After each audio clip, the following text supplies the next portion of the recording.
حدیث پاک میں آیا، صحیح ابن حبان کی حدیث ہے، حضور فرماتے ان من افضل ایامکم یوم الجمعۃ فیہ خلق آدم وفیہ قبض وفیہ النفخۃ وفیہ الساقۃ فاکثروا علی من الصلاۃ فإن صلاتکم معروضۃ علی۔ حضور ارشاد فرماتے ہیں کہ اے لوگو، تمہارے دنوں میں سب سے افضل دن جمعے کا دن ہے، عید المومنین ہے، مومنوں کے لیے عید کا دن ہے۔ بہت سے بے وقوف کہتے ہیں کہ عید تو سال میں 2 ہی ہیں، یہ عید میلاد النبی کہاں سے آ گئی ہے؟ انہیں پتہ نہیں ہے کہ 2 نہیں ہیں، بلکہ حضور نے ہمیں ہر ہفتے عید عطا فرمائی ہے۔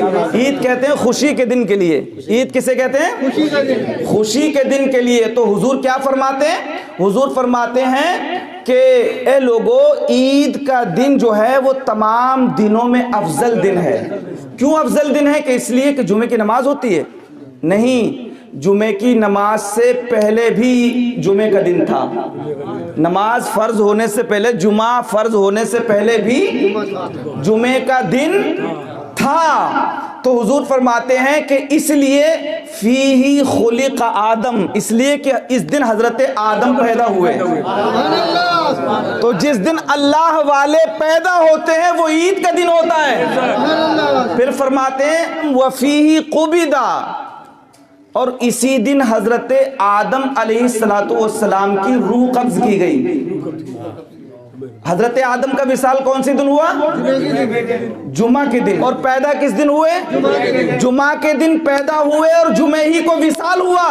اور حضور فرماتے ہیں کہ یہ عید کا دن ہے۔